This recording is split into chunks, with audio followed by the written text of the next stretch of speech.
नमस्कार दोस्तों, स्वागत है आपका आपके अपने YouTube चैनल में।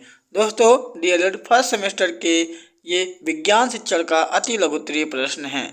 पहला प्रश्न है, रेन वाटर हार्वेस्टिंग से आप क्या समझते हैं? ये प्रश्न 2023 में पूछा गया था। तो रेन वाटर हार्वेस्टिंग बारिश के पानी को जमा करने का एक तरीका है जिसका इस्तेमाल बाढ़ में खेती के लिए किया जाता है। इस विधि में जल का संरक्षण किया जाता है, इससे धरती में पानी का स्तर भी बढ़ जाता है। अगला प्रश्न है, पदार्थ की कौन सी अवस्था है जिसमें पदार्थ का आयतन तो निश्चित होती है परंतु आकृति अनिश्चित होती है? तो वह अवस्था है द्रव का। अगला प्रश्न है, दोलन गति किसे कहते हैं? उदाहरण सहित समझाइए। तो किसी आधार से लटकी हुई कोई वस्तु अपनी विरामावस्था से इधर उधर गति करती है तो इस गति को दोलन गति कहते हैं। उदाहरण है दीवार, घड़ी में हिलता हुआ पेंडुलम। अगला प्रश्न है, यौगिक किसे कहते हैं? तो वह शुद्ध पदार्थ जो दो या दो से अधिक तत्वों के रासायनिक संयोग से निश्चित अनुपात में मिलाने से बनते हैं, ऐसे पदार्थ को यौगिक कहते हैं। अगला प्रश्न है, मृतोपजीवी से आप क्या समझते हैं? तो वह जीव जो अपना भोजन मृत एवं सड़े गले कार्बनिक पदार्थों से प्राप्त करते हैं उन्हें हम मृतोपजीवी कहते हैं। अगला प्रश्न है, जब कोई वस्तु अपनी माध्य स्थिति के दोनों ओर गति करती है तो इस गति को क्या कहते हैं? तो इस गति को हम दोलन गति कहते हैं। अगला प्रश्न है कि तलछटीकरण की प्रक्रिया को समझाइए। तो द्रव्य में अम्लीय ठोसों के मिश्रण से हल्के तथा भारी अवयवों को निथारना ही तलछटीकरण कहलाता है। घूमते हुए लट्टू में किस प्रकार की गति होती है? तो घूमते हुए लट्टू में घूर्णन गति होती है। अगला प्रश्न है, हमारे शरीर में कितनी ज्ञानेंद्रियां पाई जाती हैं?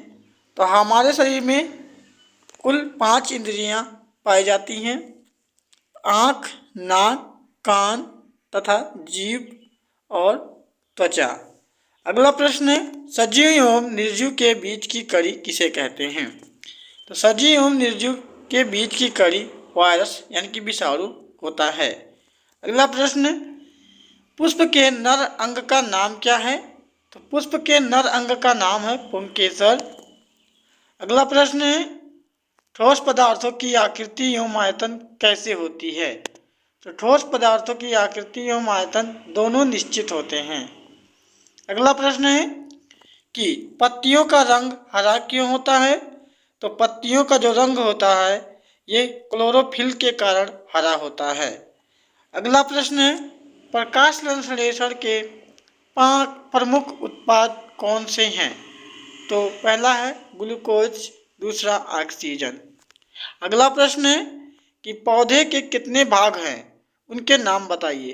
तो पौधों के 5 भाग हैं: पहला जड़, दूसरा तना, तीसरा पत्ती, चौथा फूल और 5वां फल। अगला प्रश्न है, परागकण में गुणसूत्रों की संख्या कितनी होती है? तो ड्रोसोफिला में 8 गुणसूत्र होता है और मक्का में 20 होता है और टमाटर में 24 तथा आलू के पौधे में 48 गुणसूत्र होते हैं। अगला प्रश्न है, कोशिका भित्ति किसमें पाई जाती है या किस पदार्थ का बना होता है? तो कोशिका भित्ति पादप कोशिका में पाई जाती है। कोशिका भित्ति सेल्यूलोज की बनी होती है। अगला प्रश्न है कि जंतु एवं पौधे में समानता को बताइए। तो जंतु और पौधों में समानता, पहली है वृद्धि होती है इसमें, जैसे जंतु तथा पौधे में वृद्धि होती है, समय के साथ साथ वे बड़े होते हैं। दूसरा समानता है कि आकार में, तो जंतु के आकार निश्चित अवस्था में ही फैलता है जबकि पौधे का आकार विशाल रूप ले लेता है। और तीसरा है विशेषता कि श्वसन क्रिया, तो पौधे द्वारा श्वसन क्रिया के फलस्वरूप कार्बन डाइऑक्साइड ग्रहण करते हैं और ऑक्सीजन छोड़ते हैं, जबकि जीव जंतु ऑक्सीजन ग्रहण करते हैं और कार्बन डाइऑक्साइड छोड़ते हैं। अगला प्रश्न है कि पुष्प क्या है? तो पुष्प पौधे का सबसे आकर्षक भाग है। पत्तियों के रूपांतरण को ही पुष्प कहा जाता है। खिड़कियों में किस प्रकार के कांच का प्रयोग किया जाता है? तो खिड़कियों में साधारण या मृदु कांच का प्रयोग किया जाता है। अगला प्रश्न है, सजीव किसे कहते हैं? तो सजीव हाथी, घोड़ा, बिल्ली, बंदर, मानव, पेड़ पौधे जब तक जीवित रहते हैं तो ये सजीव कहलाते हैं, क्योंकि इनमें वृद्धि, पोषण, श्वसन क्रिया, प्रजनन एवं निश्चित जीवन चक्र आदि जैसे कुछ सामान्य लक्षण पाए जाते हैं। दोस्तों, अभी तक आप लोगों ने वीडियो को लाइक नहीं किया है तो लाइक कर दीजिए और अपने दोस्तों को इस वीडियो को शेयर करें। अगला प्रश्न है, निर्जीव किसे कहते हैं? तो वह वस्तुएं जिनमें जीवन नहीं होता है उसे निर्जीव कहते हैं, जैसे मेज, कुर्सी, वाहन आदि। अगला प्रश्न, जड़ का प्रमुख कार्य बताइए। तो भूमि से जल तथा खनिज लवणों का अवशोषण करने का कार्य करती है और भूमि का पौधों में भूमि पर स्थिर रखती है। अगला प्रश्न है, पेड़ पौधों में अलैंगिक प्रजनन की विधियां कौन सी है? अथवा पेड़ पौधों में अलैंगिक प्रजनन की विधियों के नाम लिखिए। तो पहली विधि है मुकुलन, दूसरी खंडन, तीसरी बीजाणुओं द्वारा, चौथी है कायिक प्रवर्धन। अगला प्रश्न है, वृत्तीय गति और घूर्णन गति का एक एक उदाहरण दीजिए। तो लट्टू का घूमना या फिरना घूर्णन गति कहलाती है और सूर्य के चारों ओर पृथ्वी का गति करना वृत्तीय गति का उदाहरण है। अगला प्रश्न है, पौधों की पत्तियों में होने वाली प्रकाश संश्लेषण की क्रिया का समीकरण लिखिए। तो C6CO2 + 12H2O। उसके बाद ये सूर्य का प्रकाश हरित लवक से मिलके अब क्रिया करेगा। उसके बाद C6H12O6 + 6O2 + 6H2O। ये प्रश्न बहुत ही महत्वपूर्ण है।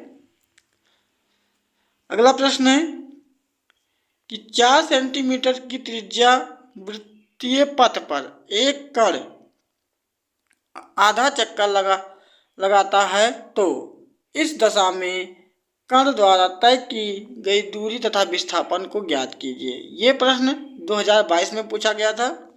तो माना वृत्तीय पथ की त्रिज्या 4 सेंटीमीटर है, कण द्वारा आधे चक्कर में तय की गई दूरी πr है और πr का जो है मान 3.14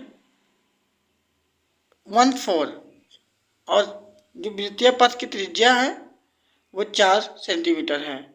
इनको हम लोग आपस में गुणा करा देंगे तो 12.56 सेंटीमीटर आ जाएगा। फिर उसके बाद कण द्वारा आधे चक्कर में विस्थापन तो 2r होता है। तो r का मान कितना था? 4 था। तो 2 × 4 सेंटीमीटर से गुणा करा देंगे हम लोग, वो हो जाएगा 8 सेंटीमीटर। अगला प्रश्न है, बीजों के परिकीर्णन की 2 लक्षेप प्रक्रिया क्या है? तो फल के निरंतर हिलने डुलने के कारण बीज हवा में बिखर जाता है। इसे 2 लक्षेप प्रक्रिया कहा जाता है, जैसे कि पोस्ता में। अगला प्रश्न है कि परिकीर्णन क्या है? इसकी प्रमुख विधियां कौन कौन सी हैं? तो परागकणों बीजों का वातावरण में फैलना ही परिकीर्णन कहलाता है। परिकीर्णन की प्रमुख विधियां हैं, जल द्वारा होती हैं, ये हवा द्वारा भी होती हैं, कीटों द्वारा होती हैं और पक्षियों द्वारा होती हैं। अगला प्रश्न है, पौधों में कितने प्रकार का जनन होता है? तो वर्धी जनन होता है, अलैंगिक जनन होता है और लैंगिक जनन होता है। अगला प्रश्न है, पत्ती के प्रमुख भागों का नाम लिखिए। ये प्रश्न 2022 में पूछा गया था। तो पत्तियों के 3 मुख्य भाग होते हैं, पर्ण आधार, पर्णवृंत और पर्णफलक पाए जाते हैं। अगला प्रश्न है, 1 माइक्रोमीटर में कितनी पिकोमीटर होते हैं? ये भी प्रश्न 2022 में पूछा गया था। 1 माइक्रोमीटर बराबर 10 के पावर -6 मीटर होता है और 1 पिकोमीटर बराबर 10 के पावर -12 मीटर होता है और 1 माइक्रोमीटर बराबर 10 के पावर 6 पिकोमीटर होता है। अगला प्रश्न है कि बेलन की लंबाई तथा वृत्त के व्यास मापने के लिए किस यंत्र का उपयोग किया जाता है? ये प्रश्न 2022 में पूछा गया था। तो इसकी लंबाई और वृत्त की व्यास को मापने के लिए वर्नियर कैलिपर्स का प्रयोग किया जाता है। अगला प्रश्न है उपापचय क्रिया कितने प्रकार की होती है? तो उपापचय क्रिया जो है 2 प्रकार की होती है। एक उपापचय होती है और एक अपचय होती है। अगला प्रश्न ठोस पदार्थों की आकृति एवं आयतन कैसे होती है? तो यह भी प्रश्न दोबारा रिपीट हो गया है। तो ठोस पदार्थों की आकृति एवं आयतन दोनों निश्चित होती है। परमाणु किसे कहते हैं?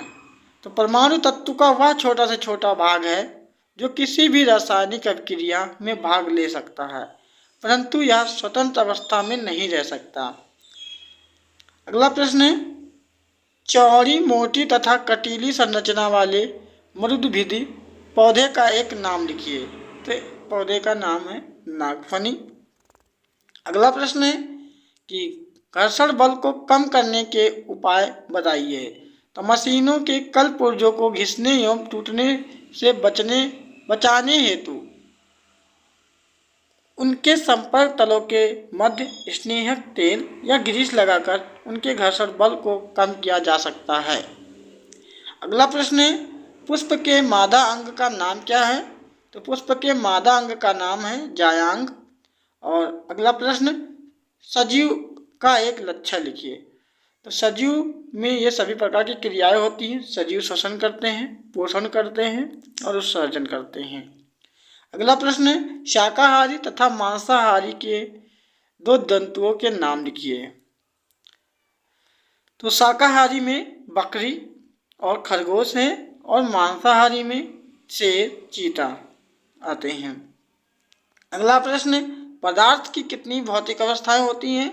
तो पदार्थ की भौतिक अवस्थाएं 3 होती हैं, ठोस, द्रव, गैस।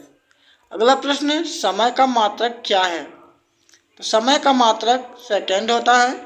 अगला प्रश्न जंतुओं एवं पौधों में अंतर स्पष्ट कीजिए। तो जंतु एवं पौधों में अंतर, पहला अंतर है पौधों में ऊपर की वृद्धि होती है, यह काफ़ी ऊंचाई तक बड़े हो जाते हैं, जबकि जंतु कुछ ही ऊंचाई तक ही बड़े हो पाते हैं। दूसरा अंतर है पौधे और जंतुओं में संवेदना शक्ति होती है, जीवों में संवेदना शक्ति अधिक होती है और ये उसको प्रकट कर सकते हैं, जबकि पौधे अपनी संवेदना शक्ति को प्रकट नहीं कर पाते हैं। अगला अंतर है कि पौधे प्रकाश की उपस्थिति में ही बढ़ते हैं, जबकि निर्जीव की वृद्धि हेतु प्रकाश की आवश्यकता नहीं होती है। दोस्तों वीडियो को पूरा देखने के लिए आपका बहुत बहुत धन्यवाद। मिलते हैं नेक्स्ट वीडियो में।